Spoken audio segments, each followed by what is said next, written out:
I'm Taryn Krista, Martin County Administrator.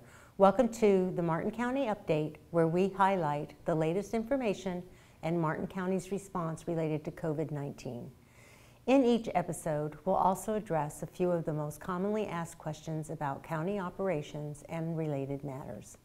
Today, I'm here with Sheriff Snyder to talk with you about our continuing efforts to slow the spread of COVID-19 in our community. We continue to work with our health partners, local municipalities, and agencies at the state and federal levels as we move through this health crisis. We know that you are concerned. This is not something we've faced in our lifetime, and it's forever changing how we approach work, play, and how we interact with each other. We're asking you to do your part in flattening the curve. We are putting measures in place to keep you safe. Stay home to protect the health of your loved ones and your neighbors and your friends. Along with questions coming into our CIC line, the Martin County Sheriff's Office has received many calls and questions. Sheriff William Snyder joins me with a message. Thank you, Taryn, very much. Our calls for service are steady. We are continuing to get our everyday 911 calls, the same amount of crashes, but we're seeing an increase in domestic violence calls. So that stands to reason. People are cooped up, there is some agitation in the homes, and we are getting more calls now than normal for domestic violence. We have also seen an increase in calls involving mental health. Our Baker Act calls are those calls where somebody has to be taken for involuntary psychiatric evaluation have increased. As a matter of fact, the 3 facilities that we use to transport people to are full. So we're scrambling to try to find alternate resources. Our deputies are responding to social distancing complaints.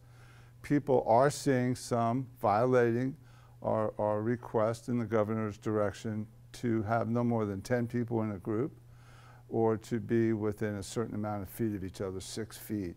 So we're asking our people, if you do see that, you want to bring it to our attention, call our regular number, which is 220-7170 or 220-7000, and we can evaluate those calls, and some of those actually can be handled by phone.